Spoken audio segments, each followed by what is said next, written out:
Começa agora o Meia Pantufa. Bom dia, boa tarde, boa noite, boa madrugada, pessoal! Todo mundo com os fones de ouvido porque tá começando mais um Meia Pantufa. Toda terça às 5 da tarde no seu player favorito. Eu sou o Luiz Leão e tenho aqui comigo, como sempre, de um lado meu amigo Gustavo Azevedo. Bom dia, tarde, noite, madrugada, Gusta. E aí, assistidores e assistidoras de filmes e séries? Também, como sempre, do outro lado, meu amigo Lucas Abreu. Bom dia, tarde, noite, madrugada, Lucas. E aí, cinéfilos e cinéfilas do Meia Pantufa? Também, quase como sempre, o nosso historiador favorito, nosso grande amigo Thiago Natário, do RDMcast. Bom dia, tarde, noite, madrugada, Thiago. Muito bom ter você aqui com a gente de novo. E aí, galera, bom dia, tarde e noite. Tenho altas coisas pra falar sobre esse filme aí, na perspectiva histórica. Vai ser tão... é um historiador, né? Precisamos de um historiador, sim. Amém, amém. Ouviram as minhas preces. Vai ser tão longo hoje quanto o próprio Brutalista. Só de comentários históricos. Vou me segurar aqui. De quando em quando, um diretor aparece tentando reviver o chamado grande épico americano. E a bola da vez é o Brutalista, do diretor Brady Corbett. Vencedor de 3 Oscars, o filme acompanha um arquiteto húngaro que emigrou para os Estados Unidos fugindo da guerra. Corbett é um jovem e ambicioso diretor que busca atacar temas como xenofobia, imigração, abuso de poder e, como outros filmes da temporada, a desilusão com o sonho americano. Mas o que a gente achou de O Brutalista? Ele deveria ter levado mais Oscars? Será que a ambição do diretor se transforma no grande épico que ele buscou criar? Antes de começar, você já está seguindo a gente no seu agregador favorito? Aproveita que ainda está começando e clica em seguir. E se tiver no YouTube, se inscreve no podcast e curte esse episódio. É rapidinho e você se torna o primeiro a saber sempre que o Meia Pantufa tiver conteúdo novo. E tem outra coisa bem importante. Se o seu agregador de podcast tem um sistema de avaliação, dá uma notinha boa aí pro Meia Pantufa. Geralmente é um sistema de estrelas logo no começo do seu feed. Basta clicar no podcast e avaliar. Quanto mais avaliações boas, mais os agregadores distribuem o Meia para as pessoas interessadas. Chegou a hora, bora falar sobre O Brutalista no Pipoque Pantufa.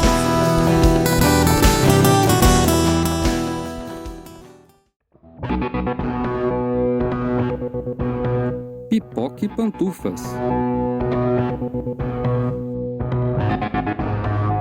Em O Brutalista, a gente acompanha o Laszlo Toth, um arquiteto austro-húngaro, não sei, não fica bem definido, né? Húngaro. É ficcional, inclusive. Temos mais uma Lídia Tara aqui pra avisar a todos, vocês não estão indo ver uma cinebiografia, tá? Esse cara não existe de verdade. Apesar de já ter havido um Laszlo Toth famoso também, quando você vai pesquisar sobre o filme, você acha uma página da Wikipédia e você fala, pera, mas esse cara é tipo, ele é cuidador de ovelhas, sabe? Não é a mesma pessoa, como assim.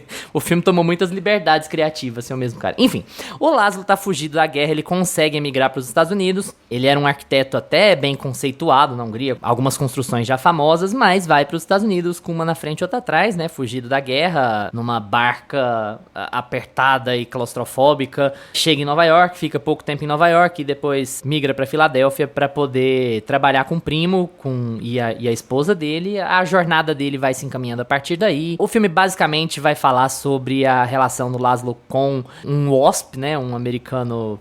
o americano típico, né, branco, protestante, né? E sobre como essa relação envolve xenofobia e abuso de poder, e como essa relação do chefe escroto, e como isso envolve todos os dilemas que o imigrante enfrentava lá, enfrenta hoje, infelizmente enfrentará no futuro também, porque a esperança é pouca, e eu acho que o filme fala um pouco sobre isso também, né? O filme acompanha um período ali entre 47 e 60, com um pequeno epílogo nos anos 80, bem curto mesmo, mas a principal jornada dele tá ali antes dos movimentos de paz e amor, antes de uma coisa mais riponga ali. Você pega uma geração mais torturada pelos impactos da Segunda Guerra Mundial.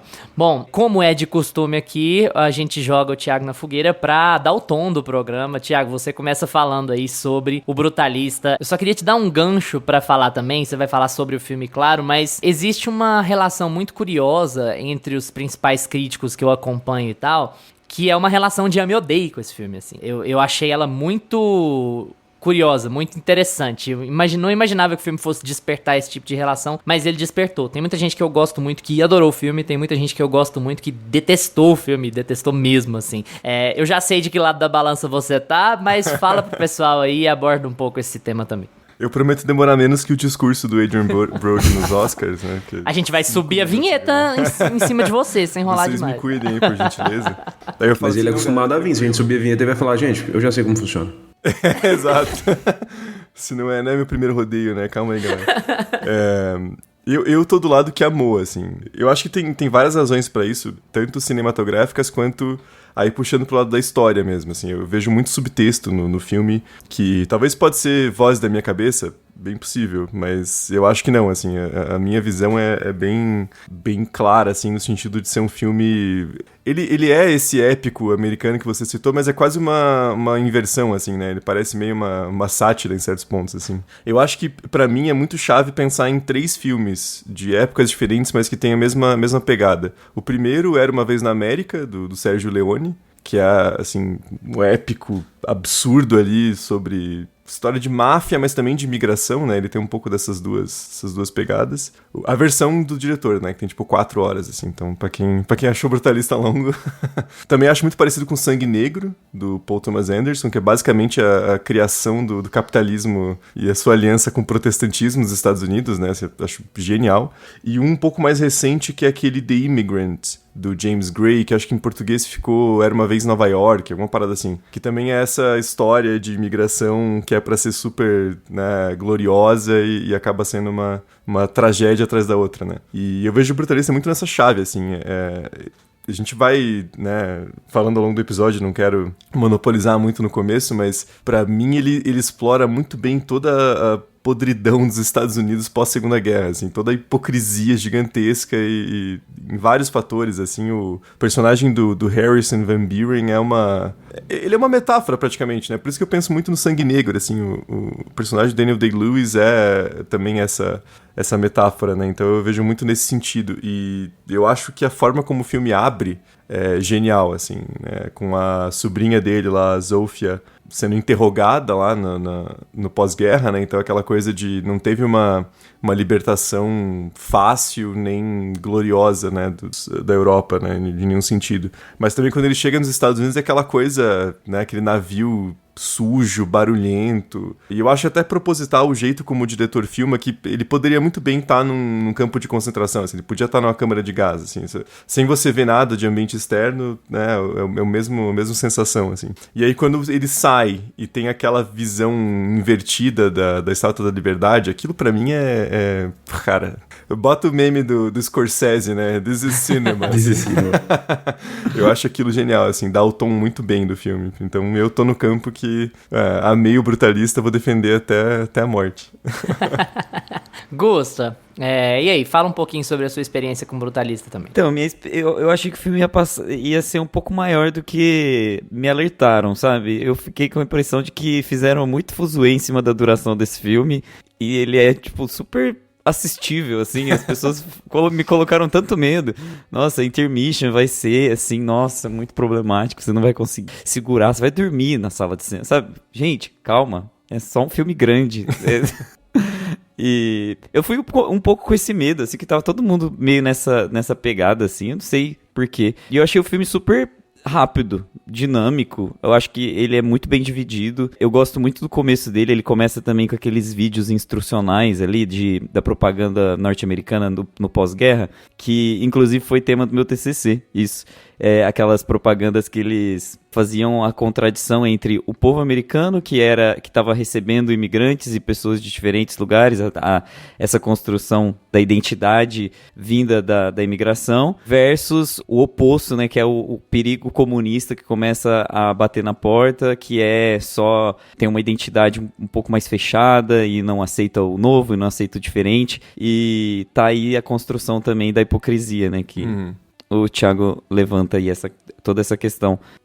Os nativos, na verdade, não aceitam os nativos, entre aspas. Eles não aceitavam, né, eles não aceitavam, de fato, aqueles imigrantes, e o filme fala exatamente sobre isso. Em como a luta por aceitação vai ser para sempre, ela nunca vai parar de existir e você nunca vai conseguir fazer parte daquele sonho. Aquele sonho sempre vai ser um sonho em construção, um sonho sempre aberto, ele nunca se fecha. Então é muito legal como ele usa também ao longo do filme ele vai usando vários trechinhos dessas propagandas que eram usadas, que eram feitas pelo governo norte-americano para tentar construir uma América para todos, né? Uma América que é essa América dos imigrantes, que vai reunir todo mundo, mostra as igrejas, mostra as novas comunidades, as novas formas de existir, os novos espaços que aqueles imigrantes podem ocupar dentro dos Estados Unidos. E é muito legal como você vê a contradição entre essas propagandas versus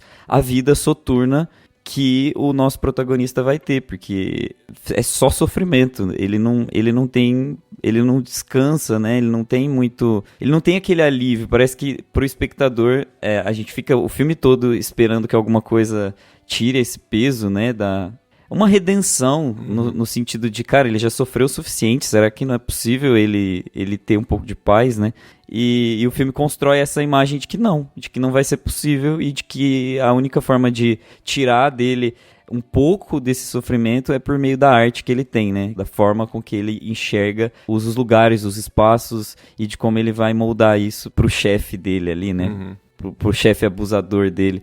Também tem essa relação, né, que eu acho que também cria um pouco da metáfora de que o chefe dele seria essa alusão aos Estados Unidos também, né? Uhum. De como os Estados Unidos tratam o imigrante. E aí vem muito, muito bem, assim, a atuação do Guy Pearce. Eu amo o Guy Pearce aqui nesse filme, eu acho ele, assim, excelente. Eu acho que ele tá muito vilanesco, muito, sabe, aquela pessoa que sabe muito bem o que é, e quando ela surta na hora certa, porque desde o começo do filme a gente já conhece qual é o impacto narrativo da história dele, onde tá o trauma dele, né? E o que ele quer fazer com esse trauma. Ele quer construir monumentos pra... No fim das contas, ele deixou a mãe dele morrer e agora ele não deu atenção suficiente, aparentemente, pra mãe dele, e agora ele quer recompensar isso de alguma forma. E aí o filme vai acompanhando esses estresses dele com relação a essa construção. Então eu acho muito bem construído também o personagem do Guy Pearce. E assim, no fim das contas, eu acho que o filme, ele passa rápido porque ele escolhe também um período um pouco mais... Ele não faz aquela cinebiografia, né, de nascimento, infância, meio da vida e depois ao fim. Tirando o final, que é um pouco mais... que avança bastante, né, no tempo, eu acho que ele pega um tempo de construção mais conciso, assim. Então eu acho que para acompanhar aquela história fica mais fácil. Por isso que eu não achei tão complexo, tão difícil de acompanhar o filme como algumas pessoas estavam alegando que ia ser. Quero falar mais pra frente, porque por enquanto vamos falar só da história, das atuações e tudo mais, mas quero falar mais pra frente da polêmica com a inteligência artificial. Tem coisas a falar sobre isso, porque realmente parece aquele tipo de coisa que você se sente enganado, né? Aquele sentimento de, nossa, eu assisti um filme tão bom, eu assisti um filme tão legal, eu gostei tanto dele. Falaram mal e eu tô defendendo, aí depois vem uma polêmica derrubar o filme de novo. Não, então, já assim, disse que vou passar pano. Eu acho que eu não vou passar tanto pano assim. Eu não vou passar tanto pano assim. Mas, assim, tem essa polêmica que precisamos falar sobre, né? A gente tem que começar a chamar o Thiago pra gravar sobre filmes que ele não gosta, sabe? Porque a gente vê aqui no Tips de Gentileza, ele foi passar pano pra um monte de coisa. E agora vai passar pano sobre um monte de coisa também. Nossa, eu segurei o balde. No caso, não era passação de pano se vocês eram maioria, né? Que o Lucas não tava aqui, o Gusto e o Thiago gostaram, tava só eu. Era eu que tava sujando, né? Pra falar de Emília Pérez, assim. Pois é, perdemos a oportunidade. Nossa, nem a gente queria falar de Emília Pérez. E agora foi o Thiago que trouxe a Emília Pérez pra baila, porque a gente toda semana a gente fala, sabe? Dessa vez a gente tá falando. Eu ouvi o episódio de vocês depois, né? E daí tá o Augusto falando que a Carla Sofia Gascon é uma fofa. Fui eu que falei. Eu que elogiei a Carla Sofia Gascon. Falaram que não, entrevista, maravilha. Ficaria muito feliz se ela ganhasse o Oscar. A gente gravou 2 dias antes de estourar a bomba isso lá. É uma merda. Lucas, nunca me enganou, e aí? nunca gostei dela. Enfim. Agora você sabe, é fácil, né? Agora... Ah, mas assiste o episódio, eu não precisei fazer disclaimer, não. É verdade, eu lembro disso. Em compensação, tá jogando os amigos na fogueira, então, assim, perde pontos do mesmo jeito. Lucas, manda brasa aí sobre as suas impressões do Brutalista. Eu até que, falando sobre essa questão da duração do filme, eu até achei que dessa vez não fizeram tanto barulho assim quando foi com o filme do Scorsese, né? Assassino da Lua das Flores. Nossa, parece que virou polêmica na cinefilia ali no Twitter, que, meu Deus do céu. Mas enfim, esse aqui eu acho que a galera já chegou mais, né, cansada desse debate, mas ainda assim tem sempre essa coisa da duração. E eu acho que o filme ele passa muito bem. Eu acho que tudo que o Thiago e o Augusto falaram aí, eu assino embaixo. O Thiago falou muitos pontos aí que eu gosto bastante no filme. E, inclusive, essa questão do ritmo que o Augusto falou, eu acho que o filme ele passa super rápido. Pelo menos até as 2 primeiras partes dele ali, eu acho que ele consegue se desenrolar muito bem, porque tem sempre alguma coisa acontecendo, assim. Não é aquele filme arrastado, que você vai acompanhando o dia a dia dele. Não, de repente, ele acabou de chegar, já corta para o que ele conseguiu de emprego, já corta para alguém chamando ele para um outro trabalho, já corta para alguma coisa. Então, assim, a história sempre tem algo novo ali. A cada 20 minutos tem algo novo acontecendo na vida dele, que vai te levando, você já vai ficando curioso onde é que isso vai levar, onde é que isso vai parar.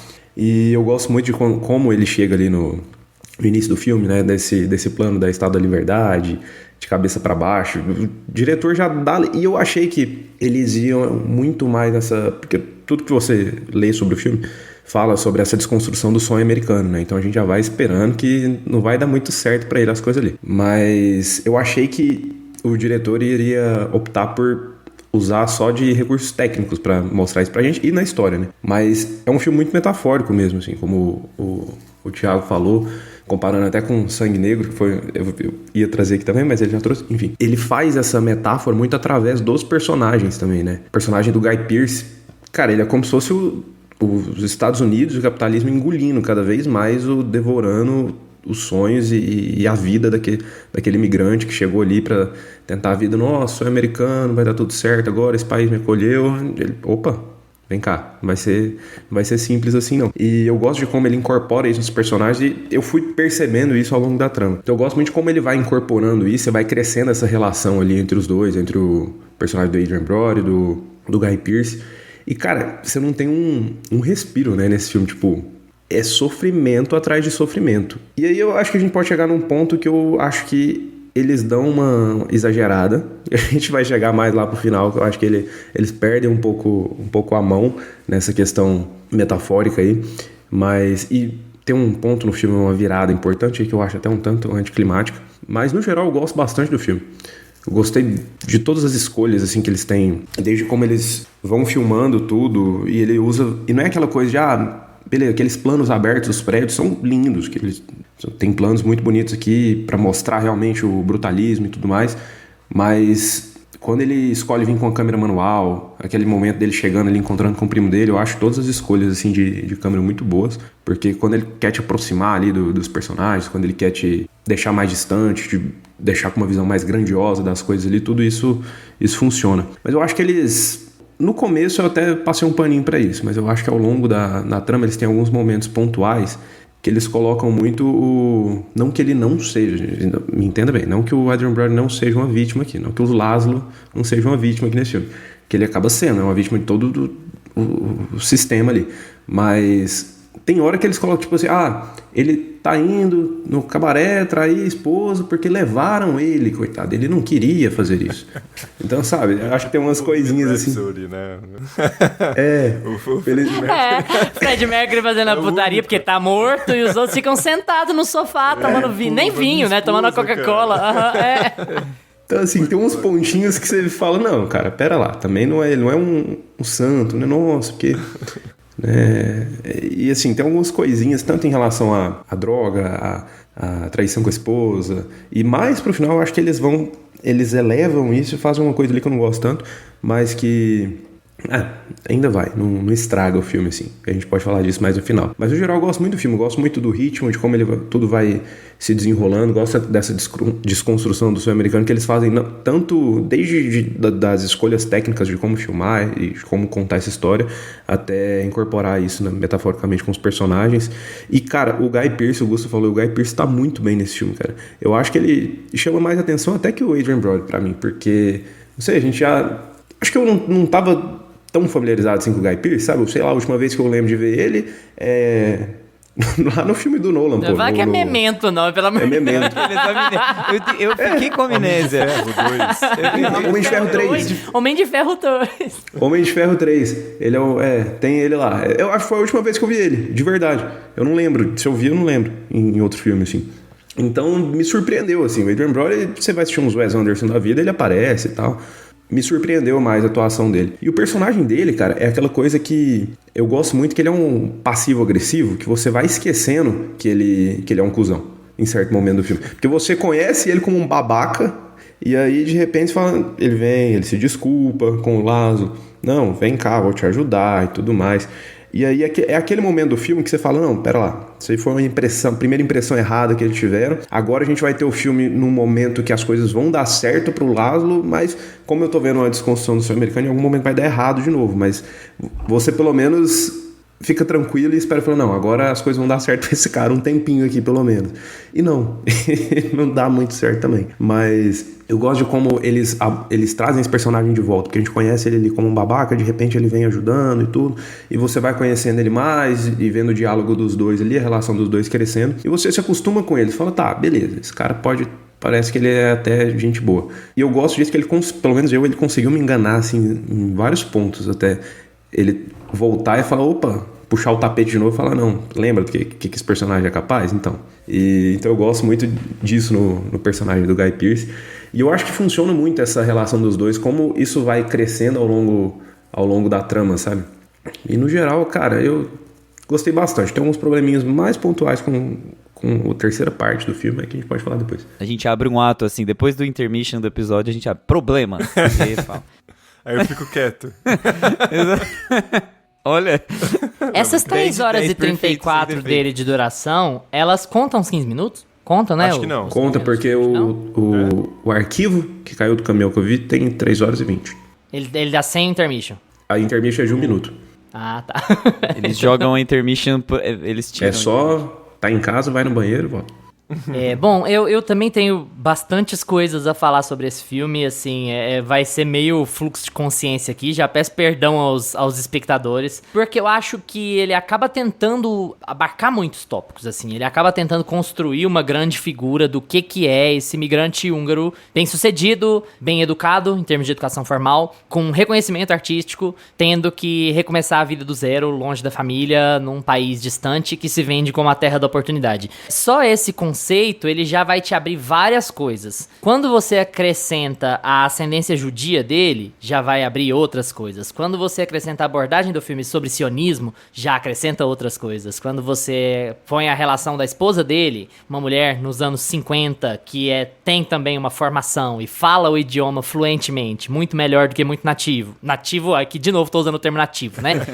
Que é muito WASP. E que quer trabalhar. E naquela época, e daquele jeito, você já acrescenta um outro aspecto, uma outra coisa. Então eu acho que o Brady Corbet, ele se viu com esse roteiro enorme, que quer atacar várias coisas, então ele tinha que ter uma duração menos convencional Menos convencional assim, gente, dane-se que o filme tem 3 horas, eu falo isso aqui o tempo inteiro, dane-se. Mas menos convencional com relação à distribuidora, com relação a como os cinemas vão exibir, com qual frequência, quem vai comprar, quem não vai comprar, com relação ao acesso do público geral a isso, é uma forma menos convencional. Quando você fala do intermission, você abre pra uma outra coisa também, porque existem polêmicas até na estrutura do filme. Eu acho que, por isso que eu tô falando aqui em fluxo de consciência, tem muita coisa que eu quero tentar falar e que talvez eu não consiga verbalizar tudo, então a mesma coisa que o Thiago falou, eu vou falar pra vocês. Podem se sentir à vontade pra me cortar, porque as intervenções de vocês serão ótimas e o editor se lasca depois, não tem problema não. Bom, primeiro de tudo, eu gosto do filme. Eu acho que, assim, a sensação de saída do cinema, sabe? A sensação de saída do cinema, pra mim, é muito boa.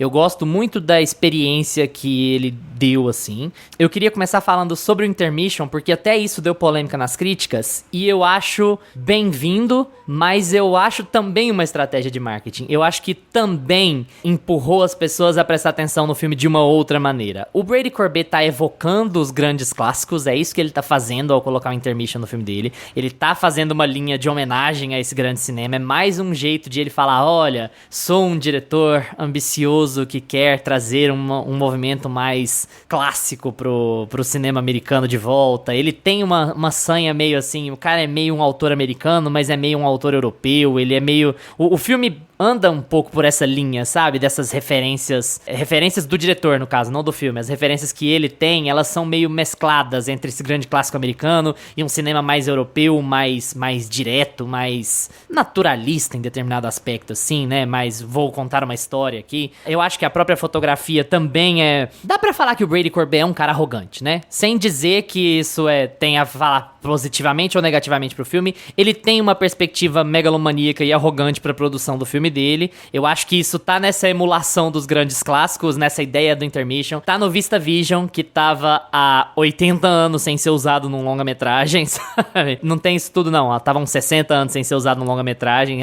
O VistaVision é a câmera, o modelo de filmagem que ele usa lá. O filme é filmado em 35mm com uma tecnologia que não é usada, se não me engano, desde 61. Num longa-metragem estadunidense. E agora o Paul Thomas Anderson, que já foi bem citado aqui no episódio e continuará sendo, vai fazer o próximo filme dele em VistaVision também, então a coisa tá começando a vir de novo. Só uma vírgula, Luiz, mas o cara pra ter tipo 40 anos, ser o terceiro filme dele e meter esse Brutalista... É muita coragem. Mesmo, exatamente. Eu concordo plenamente. Assim. Por isso que eu falei assim, sem juízo de valor no caso. Eu não tô querendo dizer que por ele ser um cara arrogante de meter a cara, isso prejudica ou qualifica o filme. Não é isso. Pra mim é meio uma constatação, assim. O cara tem que ser muito arrogante pra tentar produzir o filme do jeito que ele produziu, sabe? Bom, dito isso, eu também acho que o filme... ele corre alguns riscos ali, particularmente quando ele vai falar sobre sionismo. Eu tenho uma defesa sobre esse assunto, de certa forma, mas eu deixo ela mais pra frente quando a gente entrar especificamente sobre nesse tópico. Não, críticas sobre sionismo eu tenho várias, mas sobre o filme... o filme foi visto por algumas pessoas como sionista. Eu não concordo, eu não concordo, assim. Mas eu acho que a gente trata sobre isso um pouco mais tarde, assim. Eu acho até meio que o contrário, mas tudo bem. Eu tenho uma abordagem sobre isso também. A gente pode discutir bastante. A gente chama um historiador pra conversar com a gente mais tarde sobre isso. Eu acho que o filme é bem fluido, sabe? Como o Gusta falou, assim, ele roda bem mais fácil do que se vendeu, do que esperava. Eu acho até, assim, por alguns momentos eu acho ele até entrecortado. Eu acho que a duração dele até foi um pouco mais direta do que ela deveria. Talvez, assim, alguns personagens conseguissem ainda mais desenvolvimento, ou com tempo de tela maior, ou com escolhas diferentes pra fazer, assim. Mas gosto muito dessa pegada sobre desconstrução do sonho americano, que foi um tema do ano, assim, né? Eu acho que a academia sempre vai fazer um reflexo à política do momento, assim. E como a imigração é um tópico muito forte, particularmente nesses últimos 2 anos aí, com a eleição deles e tal, eu acho que tanto o vencedor do Oscar, a Nora, quanto o Brutalista atacam a ideia do sonho americano de maneiras radicalmente diferentes, mas os dois falam sobre isso, né? E aqui no Brutalista você tem uma coisa... Vocês falaram muito de sangue negro e eu concordo, mas me lembrou também um pouco o Mestre, e eu falei semana passada que na lógica de como você tá dentro de uma convenção de cinema, você tem certas expectativas sobre aquela história. Você assiste um filme esperando que o protagonista vá vencer no final, seja lá o que isso quer dizer, sabe? E... o que o Mestre faz, que eu comentei na semana passada sobre Queer também, né? O que o Mestre faz é te falar que não, ele vai jogar todas as suas esperanças no lixo. Ele tá te falando, olha, isso aqui não dá certo, esse cara é um charlatão. E você pode ter todas as expectativas do mundo de que isso aqui vai funcionar, de que o tratamento vai funcionar e tal, mas não existe tratamento, ele é um charlatão e vai dar merda, e você vai ficar frustrado mesmo, porque você vai esperar um desenvolvimento que não vem. É o anticlímax proposital, né? Você acompanha várias histórias sobre o cara, é a própria cultura americana falando sobre isso, né? Se você vier e fizer o seu trabalho bem, e for empreendedor, e for inteligente, tiver um algo a mais, você vai vencer, porque essa é a terra da oportunidade. E o Brutalista vem pra te falar que, meu amigo, não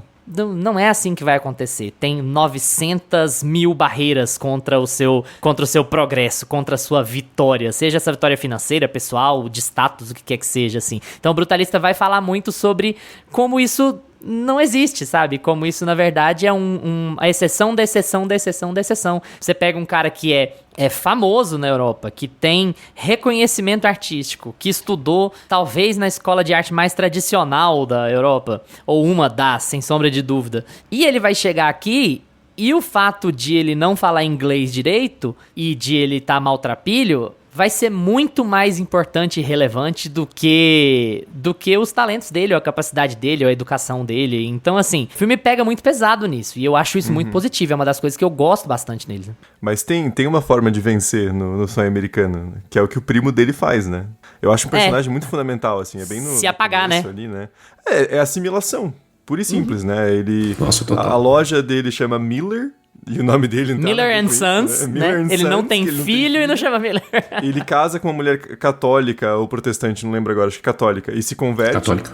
Então, ele abre mão da identidade húngara, ele abre mão da identidade judaica para se assimilar na cultura estadunidense. Então, até em alguns momentos do filme se referem a ele como, seu primo americano, né? Então, eu acho muito fascinante como isso é o que custa, né? Isso é o necessário. E tanto que há uma rejeição, né? O Laszlo fica ali. E eu acho bem interessante como o filme constrói o primo dele falando como se estivesse fazendo um puta favor, assim. E é tipo, você fica aqui nos fundos da minha loja, num colchão de merda, sendo que você acabou de sobreviver ao local. Trabalho escravo, né? E trabalha pra mim de graça na minha loja de móveis de merda. E ele, nossa, obrigado, primo, cara, você é muito foda mesmo. Você fica, cara, não, que escroto do caralho, né, velho? Nem pra dar um quarto pro cara, assim.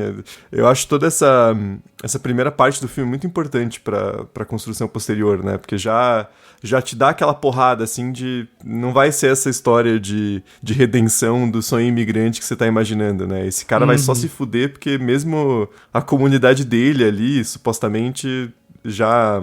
meio que se perdeu, assim, né? O primo dele vira tenta virar alguém mais integrado ali em abrir mão da própria identidade, né? Eu acho isso muito importante no filme. E assim, a assimilação também só vai te levar até determinado ponto, né, também.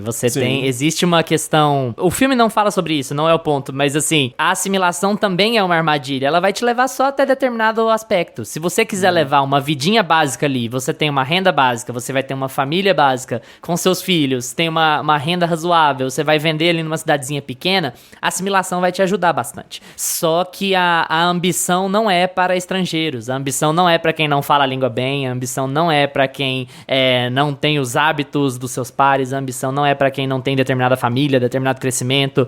E o Laszlo não é... E essa primeira parte do filme até dá essa prova de humildade, né? Ele agradece. O filme não tá vendendo o Laszlo como um cara que não tem humildade, sabe? O filme tá... Não, muito pelo contrário, assim, né? Um cara que tá precisando e ele corre atrás, e se ele precisar cavar carvão pra conseguir bancar o quarto dele, ele vai fazer isso e enfim...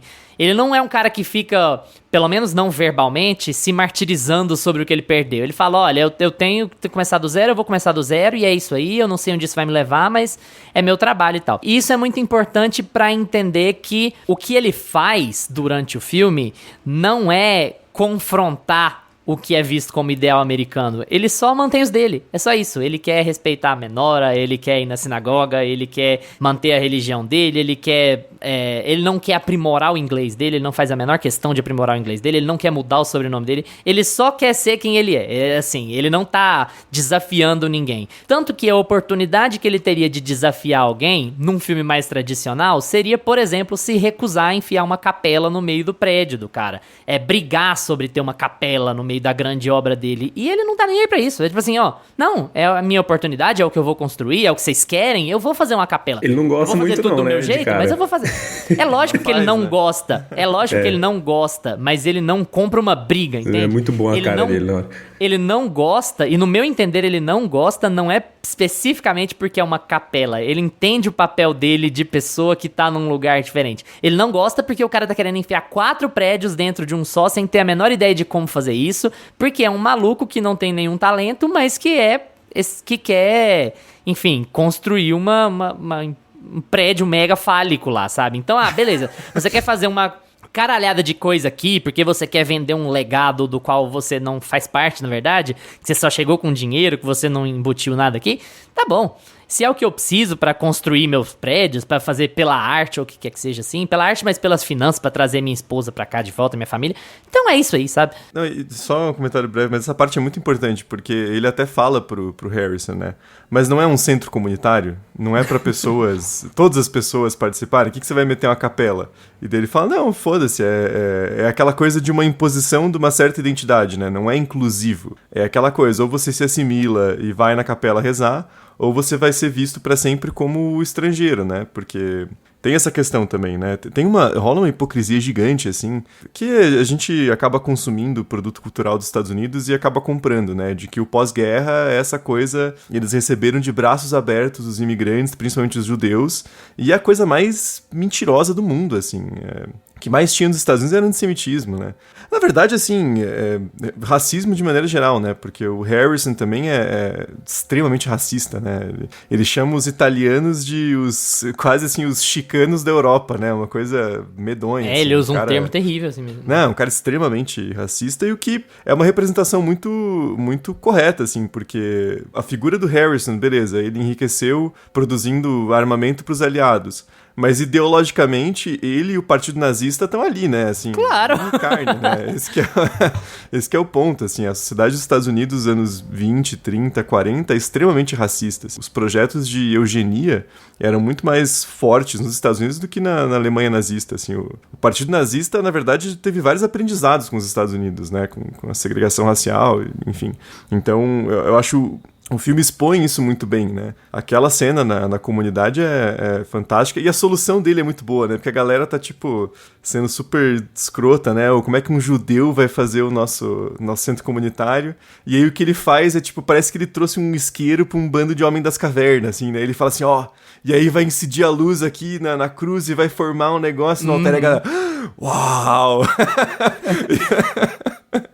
Ele assim, tem também esses momentos em que ele faz essa leitura de eu sei do que eu estou falando e vocês não. Que é também o artista torturado, né? Que é mais uma coisa que o Courbet quer trazer pro pacote do filme, assim. Ele também tem esses momentos. Eu não tô querendo dizer que ele não é um cara arrogante de modo geral. Com relação ao que ele entende, ao que ele sabe, que é a arte dele, ele é sim arrogante. Ele tá trazendo um projeto que ninguém entende na cabeça dele, né? Eu quis dizer, assim, ele não é arrogante no trato pessoal com os outros. Ele entende que a situação dele é muito precária, né? Mas aí tem aquela coisa meio... Tem realmente uma coisa Homens das Cavernas, né? Ele tem uma superioridade do tipo... Gente, olha aqui. Vai brilhar, olha que bonito. Vai bater o sol e vai ficar lindona essa cruz aqui, não, né? E é muito simbólico. Galera burra do caralho mesmo. Não tô nem dizendo que ele é arrogante, né? Cara, mas eu adoro isso quando o filme vai trazendo essa coisa de mostrar que ele tem uma genialidade e tudo mais, porque a gente fica até sem saber, né? A gente sabe que ele é um arquiteto, mas a gente fica até sem saber, beleza, que ele era renomado e que ele já tinha e que ele já tinha feito as suas obras ali, até boa parte do filme. Quando a gente... Acho que, se eu não me engano, é na cena que o personagem do Guy Pearce senta com ele na lanchonete, né? Pra chamar ele pra ir trabalhar com ele, que a gente fica sabendo, né? Eu pesquisei sua vida, sei que você é arquiteto, que você tem todas essas obras. Aí que a gente fala, peraí. Ele é bem humilde mesmo, cara. Ele é bem... Tá exercendo bastante a gratidão com o primo dele aí, porque... olha o que esse cara é capaz de fazer. Olha a carreira profissional dele e olha onde ele tá agora. E aí que a gente percebe essa genialidade dele e passa até... E acho que o filme faz muito isso, faz a gente olhar ele com outros olhos dali pra frente. E aí eles vão entregando esses momentos, né? De mostrar essa genialidade dele aos poucos, cada vez mais. Porque é o que o Luiz falou, você não vê ele como um cara arrogante, você vê ele como um cara humilde ali o tempo todo, mas que... E aí você enxerga ainda mais essa humildade nele quando você vê o passado dele, o legado dele, tudo que ele era profissionalmente, o que é que ele tá lutando pra reconstruir ali naquele país. Sim, eu acho que essa genialidade, essa coisa meio incompreendida, assim, da vida dele, é muito representada pela falta de explicações sobre o que é que ele faz. Eu percebo que o filme, ele procura muito mais trazer a visão social e, enfim, a dinâmica social que ele tem ali com o restante dos personagens e com aquele novo país que ele tá morando, do que com a própria arte que ele executa, porque a arte que ele executa fica muito em segundo plano. Ele é muito mais o que está dentro da cabeça dele e como ele vai perceber a realidade, como ele vai colocar aqueles monumentos ali no mundo, né? Como ele vai construir aquilo, porque em nenhum momento eles param para explicar o que é o brutalismo, eles não ficam muito preocupados em deixar didaticamente explicado no filme o que é, porque você sai do filme e você fala assim, gente, mas o que é o brutalismo mesmo? Mas e aí tem aquela coisa de explicar. Se você souber, mas tem aquela coisa, se você souber, se você for atrás, o filme cresce, porque assim, o que é o brutalismo enquanto conceito, né? O cara vai falar em concreto, ele vai falar em firmeza numa época de devastação, sabe? Ele vai falar do que perpassa, do que dura o tempo, sabe? Do que vence vence o tempo, vence as adversidades e tal.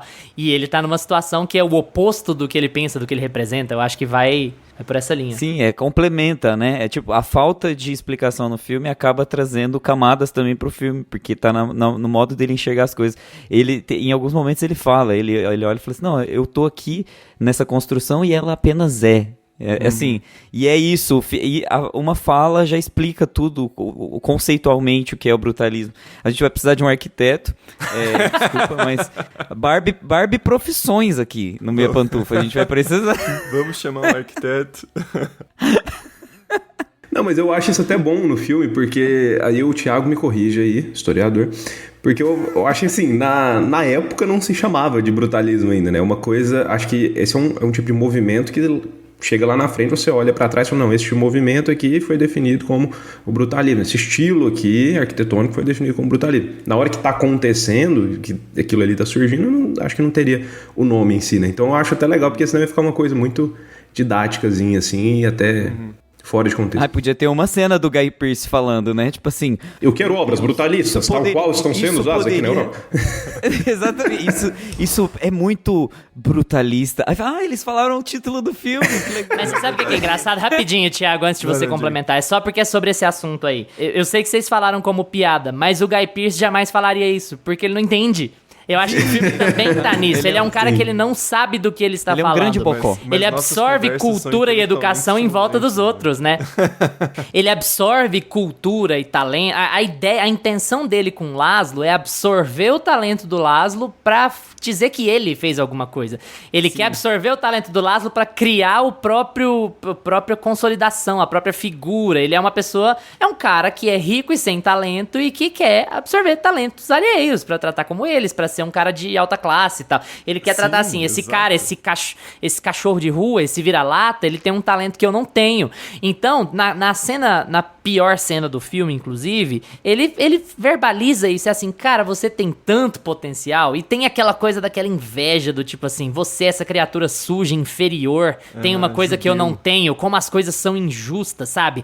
Eu, com a minha superioridade racial e financeira, intelectual, se eu tivesse o seu talento, eu estaria no céu, eu estaria no paraíso. Como eu não tenho o seu talento, como a coisa é injusta, né? Como um cara como você tem esse talento que eu não tenho. Então, assim, fica essa inveja muito marcada dele, porque ele realmente não entende do que ele tá falando, sabe? Nossa, e eu fico exatamente com a cara do nossa, a gente não vai deixar o Thiago falar. Eu tô reparando mesmo. Desculpa. Pode falar. Eu me emendei.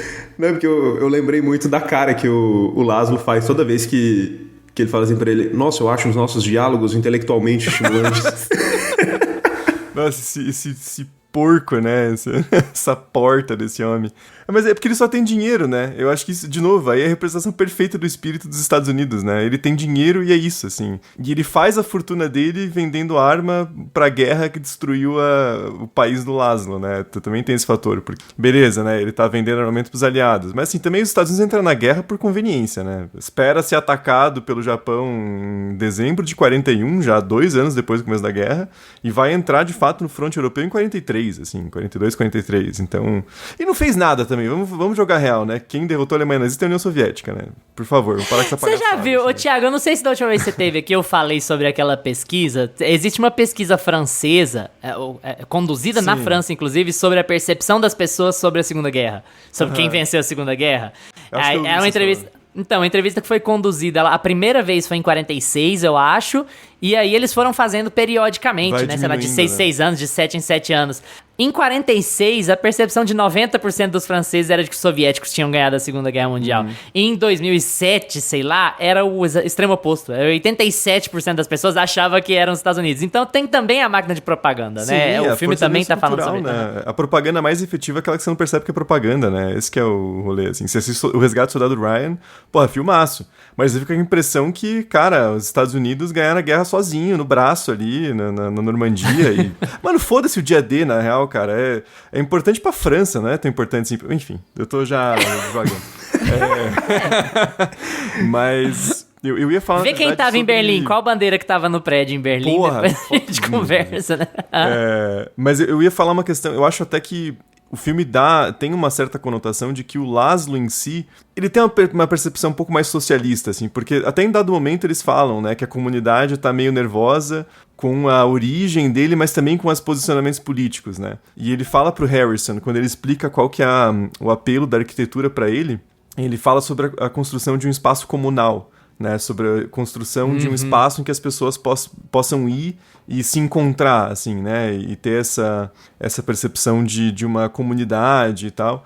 E aí eu acho que o filme faz umas construções muito interessantes com relação aos Estados Unidos, né, porque, que nem a gente estava falando, esses caras aí, essa comunidade na Pensilvânia, eles são refratários a imigrantes, né.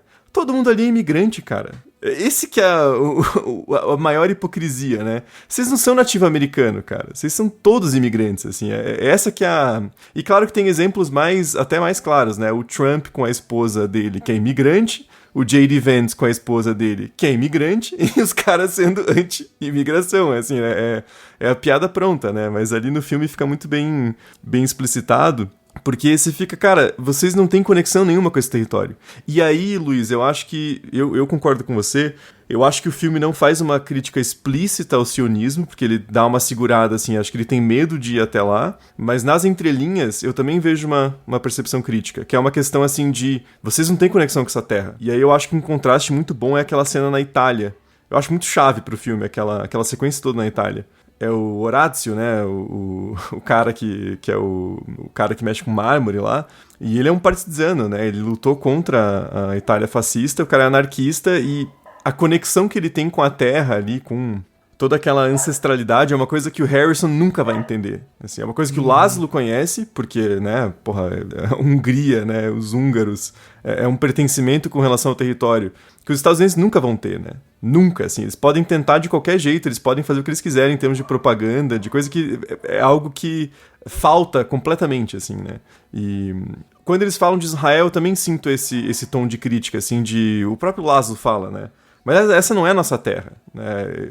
Ele não pertence mais na Hungria porque está devastada, ele não pertence nos Estados Unidos porque ele é um imigrante, e ele não vai pertencer a Israel também, porque é terra roubada. Assim, é um projeto colonialista tanto quanto os Estados Unidos, assim, né? É um projeto europeu. Eu ia chegar aí, o negócio de tanto quanto os Estados Unidos. É porque o filme tem vários personagens judeus sionistas falando sobre a crença do que é Israel, o sionismo, né? Que Israel é a terra prometida e tudo mais. Vários personagens judeus falam isso e o filme não ataca isso de frente, o que pode passar uma impressão pro espectador desavisado de que o filme é sionista. Só que a leitura que eu tenho é que, assim, se fosse todo mundo pra Israel, de acordo com o tema do filme, tá? Se fosse todo mundo pra Israel, daqui a alguns anos a gente teria o Brutalista 2. Porque a visão que eles têm do que é Israel é a mesma visão que eles têm do que são os Estados Unidos antes de ir, entende? Eles estão sempre procurando um lugar mágico, um lugar em que as coisas vão dar certo, um pertencimento. Então, quando eles chegam nos Estados Unidos e tá tudo dando errado pra caralho, ao invés de ter uma visão pessimista, catastrofista, de que não vai dar certo em lugar nenhum, eles arranjam uma outra coisa pra brilhar o olho, um outro lugar pra brilhar o olho. E esse lugar é Israel, porque Israel tá prometendo a mesma coisa que os Estados Unidos prometiam 10 anos antes. A leitura que eu tenho é essa, sabe? Do como o filme tá tratando a coisa. Se você for por esse lado, você vai entender que é normal que pessoas de ascendência judaica, elas tenham essa visão naquela época sobre o que seria Israel. Não significa que é verdade. Então, assim, eu acho feio acusar o filme de sionista, sendo que o filme se passa numa época em que aquilo era plenamente possível. Ninguém sabia o que Israel viria a ser ainda, sabe? Não, a grande diferença é que Israel é mais recente, né? Se você pensar assim, em termos de Estados Unidos, né? Um projeto colonial de 500 anos. Israel é um projeto colonial de 80 anos, né? É mais novo que meu avô, assim. Essa que é a piada que a galera faz, né? Teu país... E agora a gente vai ter um hotel cassino, Trump na faixa de Gaza, com o Trump e o Netanyahu de inteligência artificial tomando um banho de sol na beira da piscina. Isso que vai acontecer, assim. Gusta, você não ficou sabendo não, Gusta? O Trump compartilhou um vídeo de AI em que todas essas coisas estavam acontecendo, sabe? Um balão gigante dele no fundo, né? É meio isso aí. Esse vídeo. Perdeu nada não, pode ficar tranquilo. Mas assim, se eu tivesse que fazer uma crítica... Gente, eu sou um disco furado com esse assunto. Eu sei que eu sou. Eu não sei se o Lucas estava chegando lá naquele ponto. Eu acho que o Lucas é nesse ponto mesmo. Eu já sei onde você vai e eu vou junto. Cara, eu acho que homens tinham que começar a conversar com muito mais cuidado sobre o assunto abuso sexual. Eu acho assim, me incomoda demais o abuso sexual como recurso narrativo, porque é um assunto tão delicado que ele tem que ser tão bem feito pra você entender ele como justificável dentro da construção de um roteiro, e eu acho que aqui simplesmente não é o caso, entende? A leitura que eu faço ali eu entendo aonde o cara quer chegar, mas eu também não acho que fizesse tanta diferença, sabe? Eu acho que o que os caras costumam usar é usar isso como recurso de um personagem que não pode mais se redimir. É como se o cara quisesse dizer pra mim, olha, esse aqui é o vilão da história, não simpatize com ele. Eu não preciso daquela cena pra parar de simpatizar com o vilão. Eu tô assistindo o filme, eu tava prestando atenção, sabe? Eu só saí no intermission, eu assisti todas as partes dele, assim. E aquilo me incomoda, porque, pra quem não viu, vocês já sabem que o episódio sempre tem spoiler, tá? Mas pra quem não viu, o Guy Pearce, lá pro final do filme, se aproveita de uma oportunidade em que o Laszlo Toth tá muito bêbado, muito drogado, pra levar ele pra um beco e abusar sexualmente dele enquanto ele tá lá passando mal. Com essa fala que a gente tá mencionando aqui sobre o cara ter talento e desperdiçar o talento, entre aspas e tal, eu não gosto nem um pouco. São duas coisas que eu não gosto. Eu não gosto muito dessa cena, pelas razões que eu já explicitei, e não gosto nada do epílogo, que eu acho o epílogo brega, eu tô, sabe? Tamo fechado hoje. Do resto do filme. Mas enfim, se vocês quiserem falar um pouco sobre isso aí, se vocês estão comigo, se vocês não estão comigo, mas essa questão, eu só ia acrescentar que ele fala, assim, tem uma fala extremamente racista também, que ele fala, se seu povo não quer ser tratado como inferior, vocês têm que parar de agir como inferior, alguma parada assim, né? Nossa, ele fala um rolê assim mesmo. Lá, drogado. Eu não vou discordar não, cara, eu acho que tem que ter alguma coisa absolutamente imperdoável pro Laszlo finalmente se afastar dele e a Erzsébet, né, ir lá e botar o pau na mesa e xingar todo mundo, e tem que ter essa catarse, assim, no final do filme, mas podia ser outra coisa, isso eu concordo. É, assim, eu já ia chegar assim, por exemplo, aí já vamos nós querer escrever refazer o filme dos outros, que é um problema, refazer o filme dos outros. E mas, é longo, né? Mas é longuíssimo. Mas nesse caso nem é refazer, sabe? O ponto de virada não poderia tranquilamente ser a primeira vez que ele dá heroína pra mulher dele que tá se desfazendo e ele virar e falar assim, cara, eu estou transformando a minha esposa no que eu sou. E eu sou uma coisa que eu detesto por conta desse lugar. Você não precisaria nem fazer alteração nenhuma no filme pra fazer isso, sabe? Aí ele virar e falar assim, tá, beleza, olha, eu cheguei no point of no return. A minha esposa que sofreu com a fome e com as dores a vida inteira, que precisa de mim, que ficou anos afastada de mim, e nós ficamos anos separados e tal, ela está chegando num ponto do auto-ódio que eu tenho por mim. Isso aqui vai ser o único alívio que ela vai ter, e isso aqui tá me destruindo, isso vai destruir ela também. Não é um arco muito mais razoável pra você virar e falar, beleza, chega, deu, nossa, do muito, que muito. Literalmente um abuso sexual? Precisa ser um abuso sexual pra ter um discurso de briga lá, não sei o quê, sabe? Nossa, isso me incomodou, mas, eu assim, achei de mau gosto, sabe? Eu tô total com você, Luiz, nessa parte. É onde eu queria chegar. Eu acho que isso me incomoda, não por ser feito com a falta de cuidado, e assim, eu não diria nem falta de cuidado, mas é uma coisa que é muito escalada, assim, olha, eu vou escalonar pra vilanizar de vez esse personagem que já estava sendo vilanizado, eu vou colocar ele pra fazer uma coisa terrível. E como o filme ele é muito metafórico, principalmente com esses dois personagens, né, com o Guy Pearce e o Adrian Brody ali, pra mim fica uma coisa muito de, esse é o cara que é a representação de como os Estados Unidos vai engolir o seu sonho e que nada vai dar certo. E ele chega a realmente, literalmente, comer o Adrian Brody, gente. Sabe, pra mim não porque vira uma coisa muito literal. Esse cara tá te devorando, até que vão fazer isso literalmente assim. Não, cara, tipo, não faz isso, velho. Pra mim ficou uma coisa que ele passou. Acho que ele acaba perdendo a sutileza que ele quer vender, né? Ele trata tantos assuntos de forma sutil, e aí ele chega naquele ponto de que... Sabe, eu também acho, assim, eu quero que o Gusta fale um pouco, que ele tá observador, mas assim, eu também acho... Eu tenho uma teoria. Também vejo pontos a favor, sabe? Porque você também pode ir pra linha, que é uma linha muito verdadeira, inclusive, de que estupro não é sobre sexo e sim sobre poder. Então assim, todo mundo, vamos castrar estupradores, não adianta, porque estupro é sobre poder e não sobre sexo. Então você pode ir nessa linha de que é a última demonstração de abuso de poder possível. Ele chegou no último ponto sobre falar, eu posso fazer o que eu quiser com você. Eu não tô fazendo isso pra ter prazer, eu tô fazendo isso porque eu posso. Então, assim, você pode abordar por esse lado pra defender. Sim. Eu ainda acho de mau gosto, mas eu acho que é uma análise que você pode fazer pra tentar justificar a escolha da cena e tal. E só um adendo, desculpa, Augusto, mas é bem rapidinho.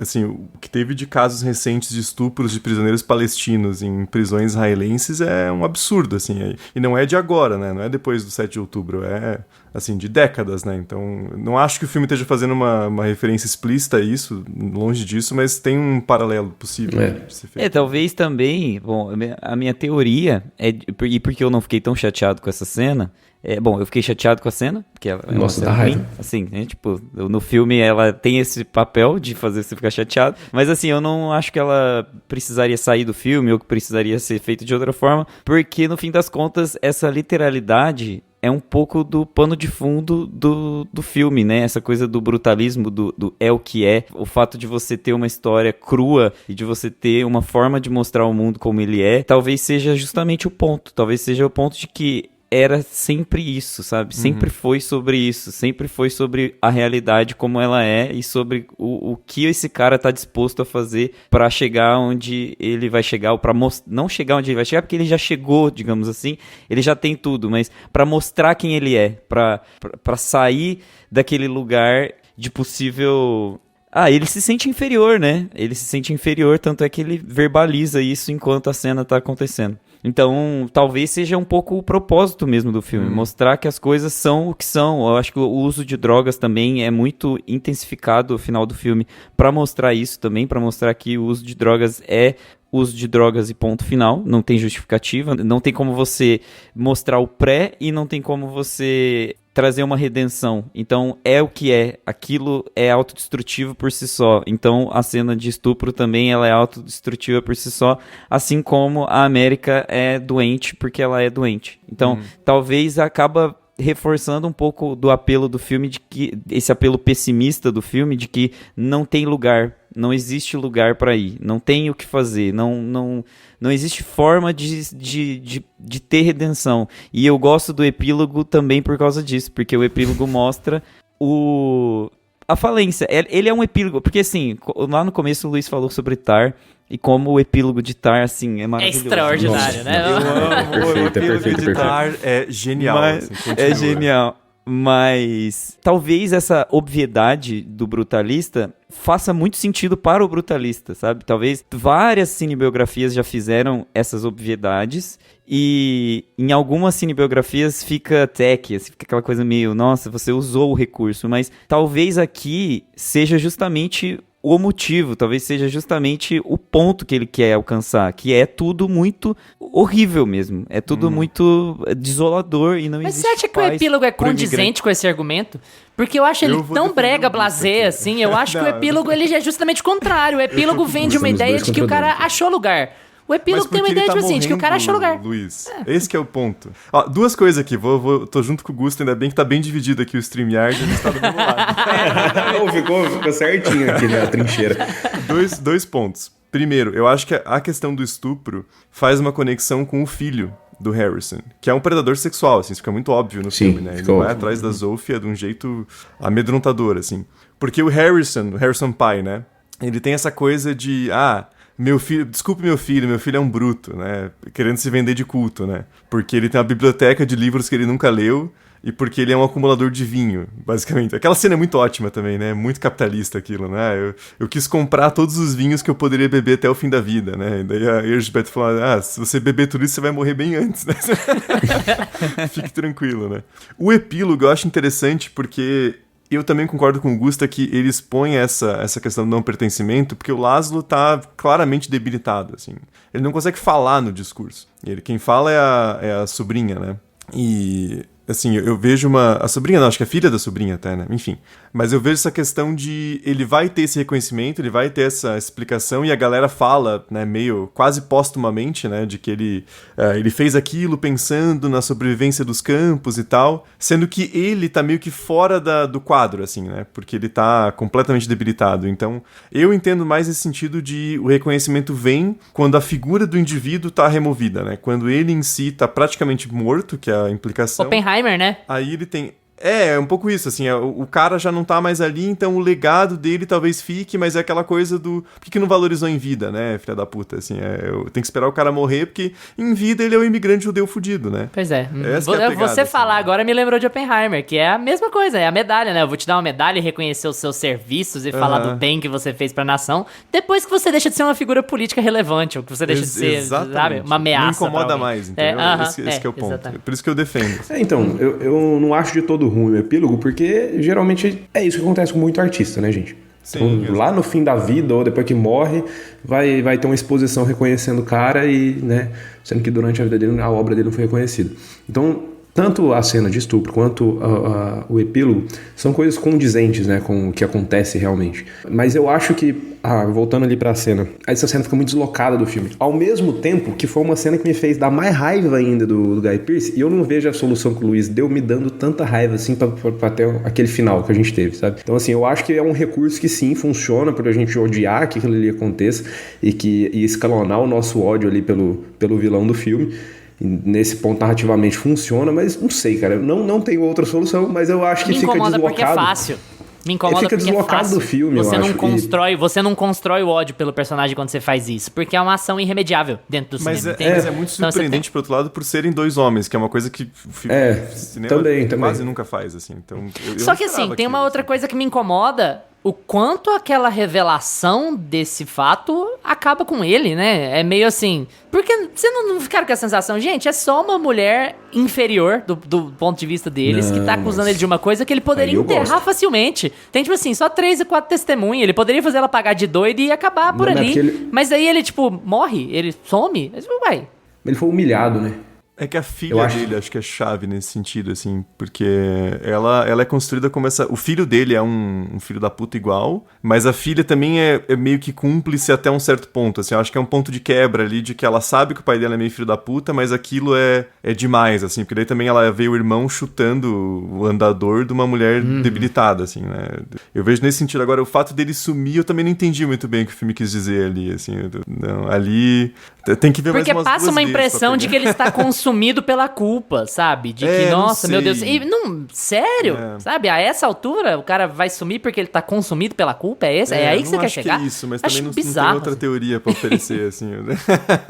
Então, assim, eu acho que são os dois pontos que me incomodam. Realmente, essa cena me incomoda por eu achar que ele tava vindo bem com a metáfora e com a construção dos personagens e, de repente, ele queria fazer uma coisa muito literal que, ao mesmo tempo que funciona pra chegar onde ele quer chegar, eu acho que desloca um pouco do tom do filme. E o epílogo, cara, eu acho que desloca mais ainda, porque eu vou num ponto que eu acho muito anticlimático. Porque eu entendo toda essa desconstrução do sonho americano que o filme tá fazendo, desde das opções de câmera, até como o personagem vai ser tratado, tudo que a gente conversou aqui até agora. Então, você até espera no meio do filme que ele vai ter um respiro, que as coisas vão dar certo pro Laszlo, pelo menos temporariamente, e de repente corta pra ele trabalhando num escritório qualquer, já grisalho, e você vê que realmente não vai dar certo pra ele. Mas, cara, não podia me mostrar aquela porra daquele prédio pronto? Com a câmera bonita, um negócio vistoso, um negócio... Pelo amor de Deus, mano, eu esperando o filme inteiro pra ver aquela porra. O filme chamou Brutalista. Gente, fotografia ali. Time-lapse. Não. Time-lapse ali, ó, de inteligência artificial. Opa! Aí nós vamos chegar lá, pera lá. Você tem uns planos abertos ali, maravilhosos, durante a construção do prédio, e você tem aquela trilha icônica desde o começo do filme, que dá um tom épico e tudo mais, e aí você não me entrega o prédio pronto, você não me filma ele depois de pronto, você some com essa trilha no final. E eu entendo que, beleza, sumir com essa trilha, não mostrar o prédio, faz tudo parte da narrativa, de que, olha, não deu certo, ele não chegou lá, foi tudo uma bosta pra ele, e aqui no final da vida ele teve um reconhecimento ali na exposição, e é isso que acontece. Então o filme quer te dizer isso. Mas, nossa, é um filme, você poderia me dar ali 5 minutinhos desse gosto. Eu adoro que o Lucas faz muito isso aqui no podcast. Lucas, você parece muito a Carla nessa questão. Ela também faz muito essas coisas. Tipo assim, não, eu entendo a razão artística, eu tenho razão, não, eu entendo o motivo, mas eu queria tanto ver, mano. Uma coisa é entender o porquê você fez. Agora, me agrade aqui um pouquinho também. Fiquei 3 horas e 30 aqui. Porra, eu não cara, vi o prédio. Tô te ajudando vendo o filme aqui. E eu também tenho um outro problema com o epílogo, que eu acho ele expositivo demais, assim, eu acho que ele chega e fala assim, ah, não, beleza, então aquilo tudo lá era pra simular um campo de concentração, como se o filme estivesse amarrando as pontas pra você. Ah, entendi. Eu acho um pouco, tá bom, entendi. É a sessão do filme de dizer o público estadunidense é burro, né? Deixa eu mostrar de vez que o Harrison é um grande filho da puta, senão a galera vai dizer, ele é um homem complicado, e deixa eu explicar aqui o que eram esses prédios, senão a galera não vai entender nada, né? Eu também eu fico pensando assim, depois terminaram o prédio, né, em 73, aí você fica um pouco assim, quem terminou o prédio? Foi ele mesmo? Foi outra pessoa? Como é que foi, né? Gusta, você queria falar sobre AI antes da gente encerrar aí, porque tem a sensação de trapaça, apesar do Thiago passar o pano. Eu também tenho a sensação de trapaça, mas eu acho que o assunto foi mais... A proporção foi mais aumentada do que deveria ser, porque os estúdios estão usando AI pra corrigir voz já tem muito tempo e em muitos filmes, sabe? Não é... O Brutalista não é a exceção, sabe? Então aí você já entra em uma outra questão ética, mas enfim, fala um pouquinho sobre o que rolou. Não, ele acabou sendo jogado junto com a Emília Pérez, e a Emília Pérez é bem pior, né?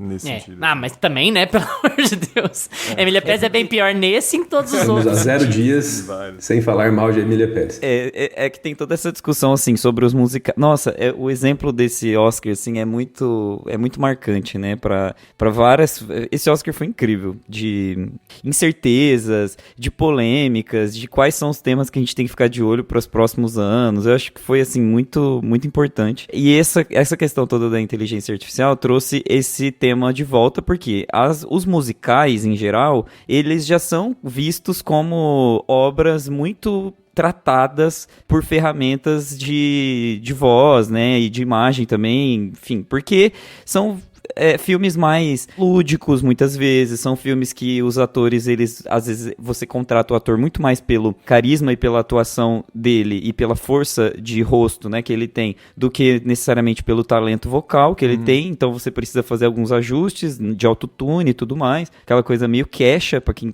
quer saber o que é autotune, lembra da queixa? É aquilo ali que corrige a voz, mas não fica... Sabe quando você vê que não é ela que atingiu aquela nota? Tinha o Restart também, o Restart usava Pedro muito. Pedro Sampaio usa muito. E por aí vai. Tem o menino lá do Carioca Girls, lembra dele? Que fazia aquela versão de California Girls. Não é meme, gente. É o menino que cantou California Girls. Só que ele tinha uns 12, 13 anos, ele parecia o Justin Bieber. Ele cantava Carioca Girls, as mais bonitas. Nossa, e tipo assim... Desbloqueio o mentão agora. Meu Deus do céu, desenterrou essa. E assim, já era utilizado, né? Emília Pérez utilizou também de inteligência artificial para reconstruir um pouco a voz da protagonista, porque, enfim, tem toda uma questão de deixar a voz mais feminina, né? Teve também essa questão toda polêmica com relação à própria transexualidade dela e tudo mais. Mas nos musicais isso já vinha sendo normalizado. E quando essa discussão é trazida aqui pro Brutalista, começa a ficar um pouco polêmica porque o editor, né, falou que a inteligência artificial foi utilizada para reconstruir alguns trechos de acting dos atores principais que falavam húngaro. Então você precisava corrigir a pronúncia dos atores com relação a como eles estavam falando determinadas palavras. Engraçado que lá em Emília Pérez não corrigiram a Selena Gomez, né? Corrigiram só a inteligência artificial ainda não é avançada o suficiente, não, amigo. A gente tá no começo do processo da inteligência artificial. Siri, fala espanhol aí pra nós. E assim, coitado, é muito fácil bater em Emília Pérez, né? Ai, virou assim, parece... Já tá até sem graça. Mas assim, em Um Brutalista ficou polêmico por 2 motivos. Porque eles traduziram refinaram o húngaro dos atores, e isso virou uma outra polêmica, porque por que não deixou assim? Ou porque não contrata atores húngaros, ou porque pessoas que falam húngaro corretamente, ou deixa essa discussão para depois que o filme sai, a gente discute se tá bem feito ou se não tá bem feito pelo ator, o acting, né? E também a inteligência artificial para produzir algumas maquetes, esboços e tudo mais. Tem alguns prints que tiraram ali que você consegue perceber tipo assim, de um lado tá certinho ali o desenho, do outro já tá aquele mal acabado. Igual geralmente inteligência artificial não consegue equilibrar sempre ali todos os pontos e tudo mais, como um arquiteto ou tipo um cara que faria uma maquete, um esboço faria corretamente, porque ele tá ligado ali nas proporções e tudo mais, e não só no visual como um todo, que é o que a inteligência artificial faz ali, né? Então, assim, trouxe essa polêmica pro filme, e eu acho que é uma coisa pra gente ficar ligado, sim, porque eu não me senti enganado nesse filme, nem nada como algumas pessoas se sentiram, mas eu acho que é uma coisa pra gente ficar ligado, sim, e talvez até discutir mais acerca de legislação, de como vai ser feito pra colocar nos créditos esse tipo de ferramenta, porque ferramentas, em geral, pra fazer filme, sempre foram utilizadas sem crédito. Você usa lá o Premiere, o CapCut, Emília Pérez provavelmente foi do CapCut, CapCut pra editar o seu filme, e você não fica utilizando... Mas a empresa tá acreditada, né, amigo? O crédito é da empresa, a propriedade intelectual é da empresa. É completamente diferente, porque a inteligência artificial, ela usa material alheio, ela usa a arte dos outros pra construir base de dados. Exato, é isso que eu ia trazer. Então, mas ao mesmo tempo, a inteligência artificial, ela tem esse impasse ético que é importante discutir. Então, por isso que eu acho que, assim, é um filme que trouxe outro patamar de discussão. Foi um editor do filme que vazou, entre aspas, a discussão, como se nada tivesse acontecendo. Ele falou assim, a gente usa a inteligência artificial lá pra fazer as coisas todo dia. Vocês não sabiam? E aí todo mundo ficou assim... É o famoso sincericídio, né? Ele cometeu um sincericídio ali, ó. Eu vejo o diretor ele falando, mano, mas puta que pariu, cara, não fode, né? Pô. Eu vi até alguém atrás da câmera falando pra ele. Assim, não. Faltou um assessor pra... Os assessores de Hollywood tiraram férias todos, né? Tiraram. Teve greve também? Brian Cox também defendendo... Quem que ele defendeu, cara? Que defensável, não era o Kevin Spacey? Ele meteu uma assim, tipo, não, pô, coitado do cara, velho. Eu não fiquei sabendo, não. Cadê os assessores dessa galera, né? Então assim, eu acho que eu não acho que é de todo mal utilizar. Eu não me senti ofendido, como é que é? Eu não me senti enganado pelo filme ter utilizado, porque eu sabia antes de assistir. Mas em que ponto, assim, qual é o limite da inteligência artificial? Meu Deus. Como que a gente vai ser informado I'd like to know sobre... it all. What is the protocol? Como a gente vai ser informado no cinema acerca desse tipo de ferramenta que é utilizada para o nosso entretenimento, e não só para o nosso entretenimento, porque a gente vê cinema para também trazer outras discussões à tona, né? O cinema serve para sempre trazer outros tópicos para ampliar o debate de várias coisas que estão aí no mundo. Então, eu acho que esse é o ponto principal, assim. Ele não me ofendeu, mas outras pessoas se sentiram ofendidas por ter sido enganadas e tudo mais. E aí, agora a gente tem um dilema, tem meio que um paradoxo aí. Vai informar, não vai informar? Como que vai utilizar a ferramenta? Onde pode usar, onde não pode, né? Eu vou passar um pano só pra primeira parte, tá? A segunda eu acho indefensável mesmo. Eu acho que a questão visual, assim, é muito perigoso também, porque você tá já tratando com um grupo de trabalhadores ali de computação gráfica que já é extremamente mal remunerado e fudido em Hollywood, e você tá lidando com o risco de extinguir esse trabalho, basicamente, né? Porque teve outras polêmicas também, o Late Night with the Devil, né? Acho que a Entrevista com o Demônio em português, usou também num title card lá que, cara, o que mais irrita é que não precisa, né? Se você tivesse em uma semana e colocar alguém pra trabalhar naquilo, vai ficar muito melhor. O cara quer economizar $100, sabe? Ele quer economizar tipo $1.000. Assim. Agora, a questão da voz, eu achei que, assim, foi muito tirado de proporção. Porque daí tinha uma galera já, tipo, nossa, é um absurdo o Adrien Brody ganhar o Oscar porque ele usou IA pra fazer o... Calma, cara, calma, porque deu a entender depois, né, esse montador aí, acho que ele foi espancado pela equipe, né, o David Yankso, sei lá. Ele deve ter sido recebido na festa do Oscar na porrada pelos companheiros de filme, né? Porque, inclusive, eu acho que eu acho a montagem do Brutalista muito melhor que de Anor, inclusive. Apesar de Nossa, mil vezes. Eu acho que talvez ele tenha perdido nessa...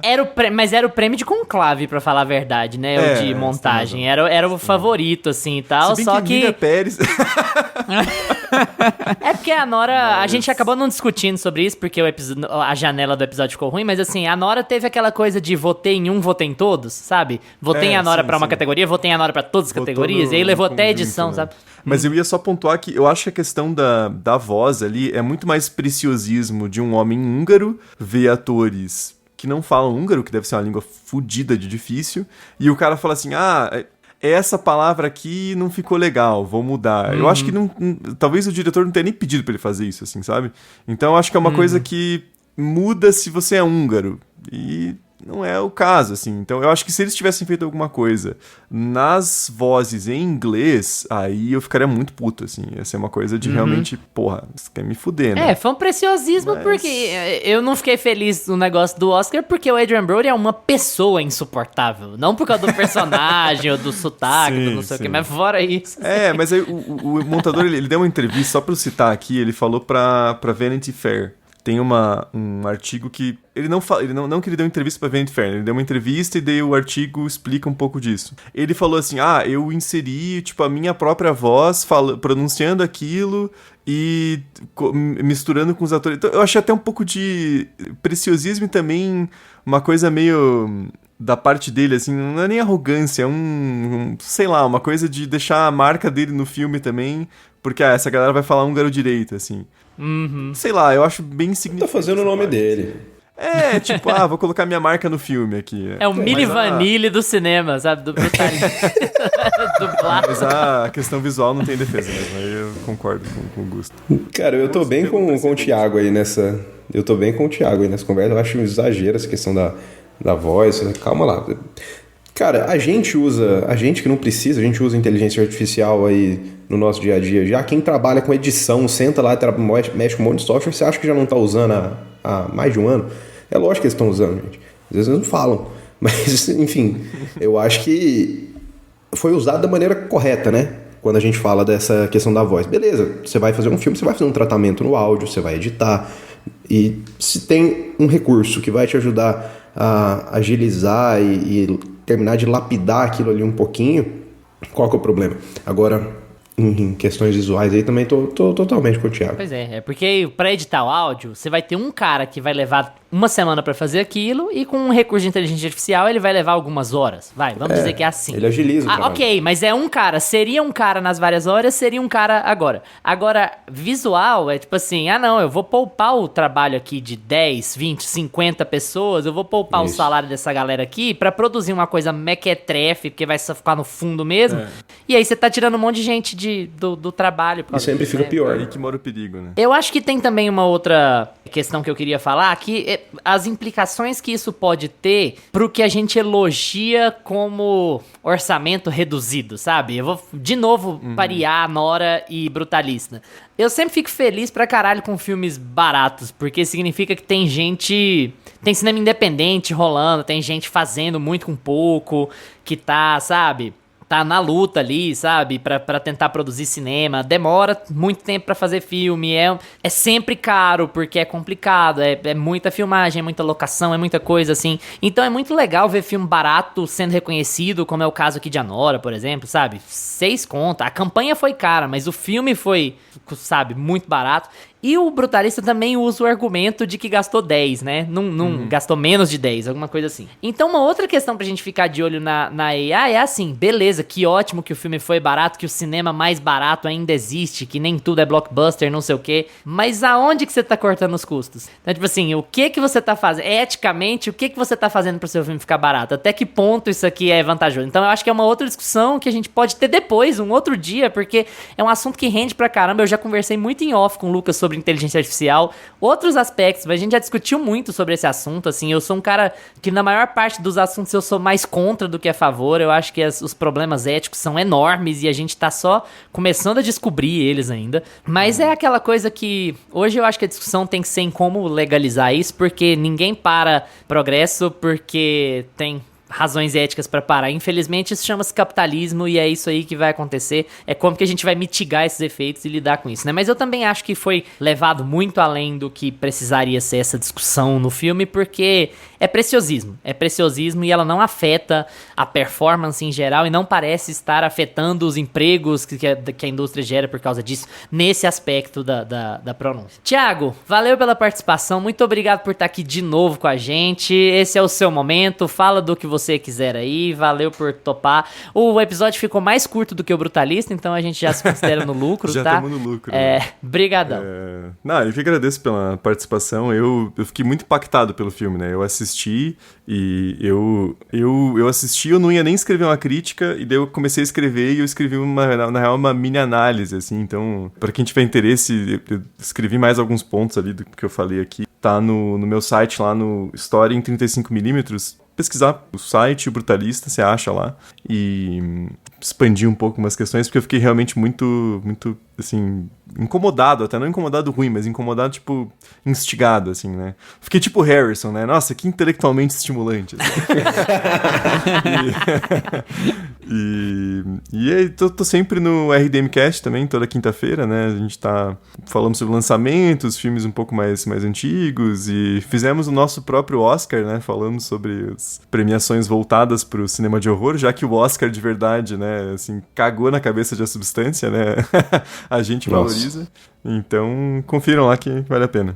Inclusive nós já brigamos aqui, Augusto, Lucas e eu já brigamos por conta dessa história também, porque eu já fiquei muito assim, gente, a Demi só perdeu porque é filme de horror, não tem nada de porque é a novinha e não sei o que. Certeza, assim, 100% certeza. É só por causa disso. Não, mas a gente concorda também. A gente só acha que metade das pessoas não assistiram o filme, assim, esse que é o problema. Deve ter sido. E aí uma parte que assistiu também falou, não, esse aqui não vai no meu voto não, né? Não gosto de filme de susto. Filme de susto. filme de susto. Que nojento, não vou votar. Nossa, muito sério.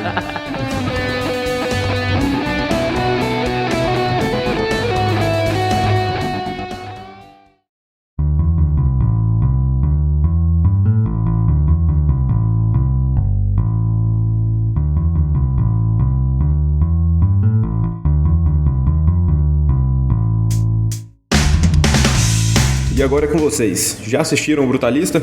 Gostaram? Não assistiram, mas ficaram interessados? Então vamos estender essa conversa no Instagram, @meiapantufa, que a gente responde tudo que aparece por lá. Valeu pela atenção de vocês. Tchau, Gusta. Tchau. Tchau, Lucas. Tchau, galera. Tchau, Thiago. Tchau. Lembre-se de seguir a gente no seu agregador de podcasts favorito, seja ele Spotify, Apple for Podcasts, Deezer, Amazon Music, YouTube. Terça-feira que vem a gente tá de volta com mais Meia Pantufa pra vocês. Tchau. Este podcast conta com locuções de Carla Leão e Lucas Meleiro e edição de Luiz Leão.